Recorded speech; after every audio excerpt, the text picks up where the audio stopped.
Yes, sir. Commissioner Boyd. Here. Amber Brown. Suzette Couples. Here. Mike Curtis. Here.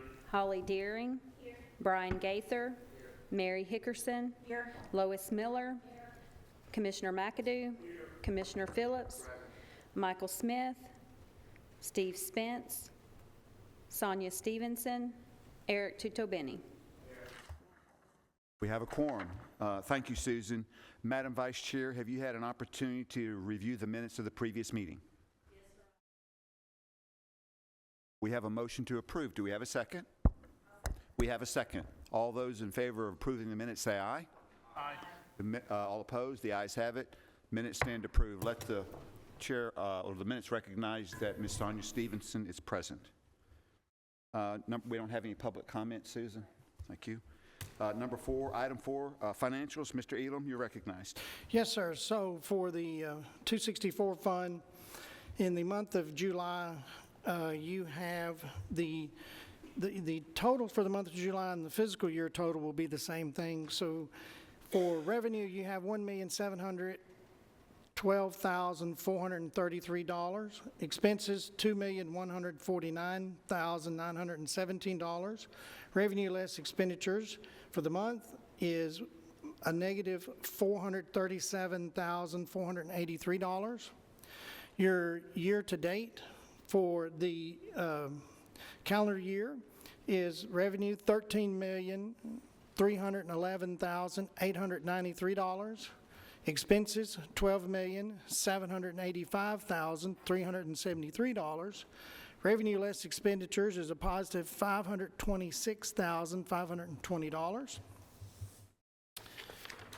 And for the 266 fund, the month of July and the year-to-date will be the same for the fiscal year. The totals for workers' comp, $1,106.88. OJI, $85,173.84. The total for the month of July, $86,280.72. And that concludes my report, Mr. Chairman. Thank you, Mr. Elam. Madam Secretary, let the record show or the minutes reflect that Mr. Smith is present. Do we have any questions for Mr. Elam? Mr. Elam, regarding the financial report. Yes, Mary, you're recognized. Thank you. Just looking real quick, I know we can't get in particulars, but with the OJI being 85,000 plus, is that one claim, several claims? Is it a claim that we can do a little extra about and maybe it won't happen again or something like that? Not without getting into a lot of particulars. Yeah, it's accumulation of several claims. I'll also mention to you, when you look at last year's number and you see the $377, we did, or TPA changed over, and so there wasn't any reporting as they were trying to get their books straight. So that's why you see such a low number, especially for that month. And then sometimes it's just how the claims dollars come in. Any other questions? Seeing none, we will entertain a motion to accept. We have a motion to approve. Do we have a second? Second. We have a second. Any further discussion? Seeing none, if there's no objection, call the roll, please. Commissioner Boyd. Yes. Suzette Couples. Yes. Mike Curtis. Yes. Holly Deering. Yes. Brian Gaither. Yes. Mary Hickerson. Yes. Lois Miller. Yes. Commissioner McAdoo. Yes. Commissioner Phillips. Aye. Michael Smith. Yes. Sonia Stevenson. Yes. Eric Tutobeni. Yes. Thank you. Number 5 is our OSHA report. Susan, I think you're doing that? Yes, sir. This report is for the month of July. Our incident frequency for July 2024 was 14. That brings our year-to-date total to 132. Of that 132, there was 102 OSHA recordable, with 21 lost day claims, 68 restricted day claims, and 13 other recordables. The next page is the on-the-job injury claims for 2024. We're at 132. 2023, we're at 127, and 2022 at 95. The next page is the incurred dollars. For 2024, year-to-date, we're at $844,000. 2023 was $444,000. 2022 was $340,000. And the final page is the breakdown of the 14 claims, with 4 being at Board of Ed, 9 at County General, and 1 at Highway. Of the County General, there was 2 at EMS and 7 at the Sheriff's Department. And that concludes the report. Thank you, Susan. Any questions for Susan regarding the OSHA report? Seeing none, the chair will entertain a motion to accept. Motion to accept. We have a motion. Do we have a second? We have a second. Any further discussion or question? Seeing none, if there's no objection, all those in favor say aye. Aye. All opposed? The ayes have it. We have accepted. Thank you, Susan. Molly, Ms. Howell, you want to give us the wellness update, please? For the current wellness point accumulation period through the month of July, there have been a total of 2,247 wellness points earned by employees and a total of 456 employees who have earned all 3 of their wellness points so far. That concludes my report. Any questions? If there's no objection, we'll accept. Item 7, the HEART Act. Ms. Howell, you're up again. So as we were renewing our plan document for 2025 for our healthcare flexible spending account, we found the opportunity to make this plan richer for our employees who are also in the military. So by including qualified reservist distributions, we'd be allowing employees in the military who are called to active duty for 6 months or more to request a disbursement from the funds that they have contributed to their healthcare flexible spending account to be dispersed out to them, so less anything that they have been reimbursed so far for their own healthcare expenses. This would allow these employees more use of the funds since they're going to be on active duty for 6 months or more, and just make this benefit more useful for them. Excellent. Questions? Oh, yes, Sonia, you're recognized.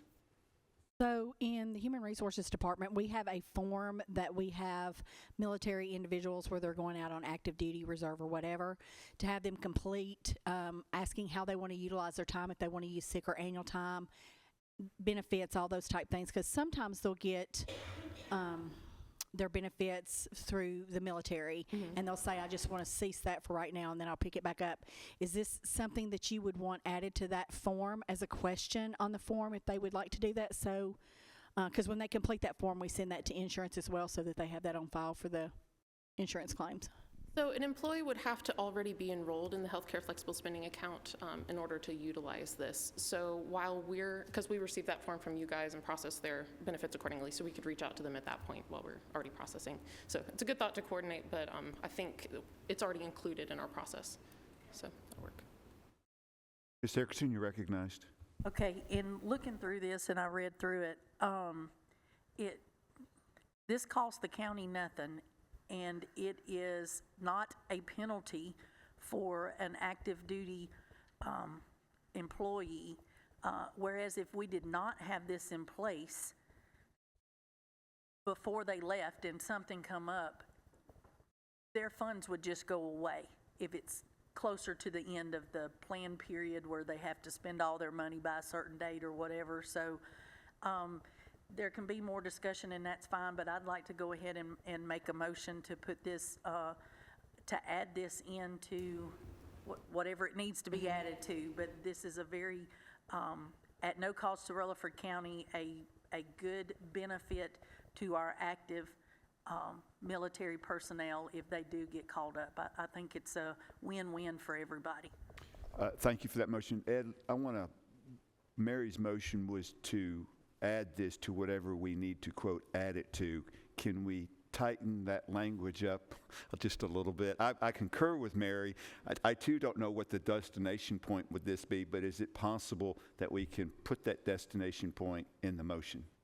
Yes, it'd be for our healthcare flexible spending account and to add that into our plan documents. Would you accept that as an amendment to your motion, Mary? Yes. Thank you very much. So we have a proper motion before the committee. Do we have a second? We have a second. So we're going to, I'm going to open this up for discussion. This is going to be a roll call vote. So yes, Mike, you're recognized. Well, if an employee is in the flexible spending account, this money comes out pre-tax.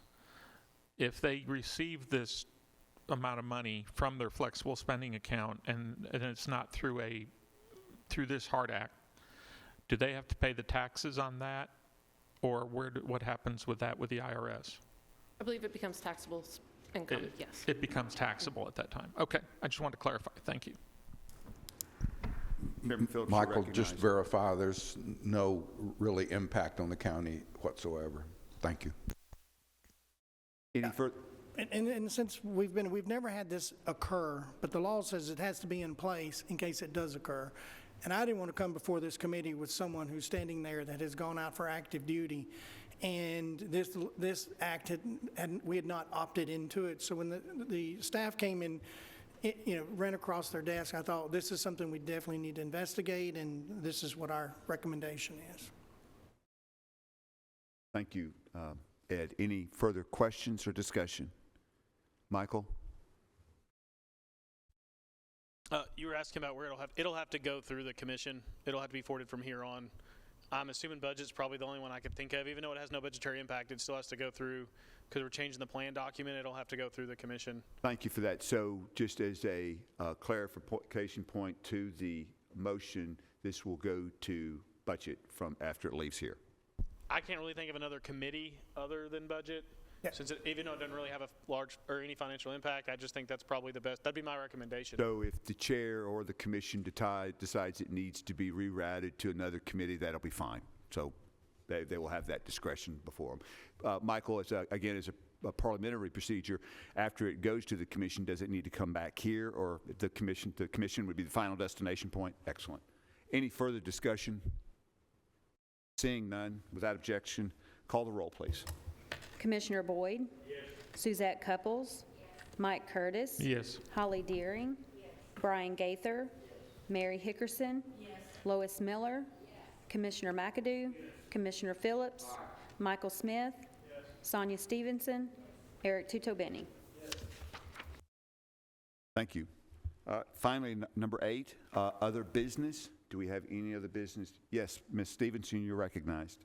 I'm sorry, it's not other business, but it's back on this same thing because my mind's just kind of rolling through it. Is this something that an active military person would know to ask for, or is this something that we need to put in that handbook for employees to know about it? This is in reference to the previous thing we just passed on the HART Act. Yes, Thank sir. you. Yes, sir.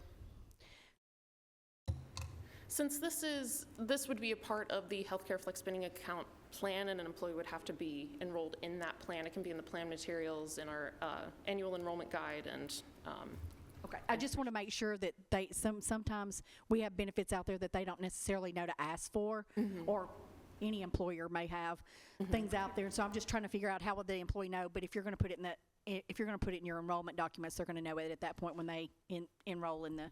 So I just wanted to make sure there was anything I needed to do to support you. yeah, appreciate it. Yeah, and what we'll do is we'll look for some type of a trigger, is that when we get that they're leaving and all that will trigger us to be able to reach out and to see if they want to or not.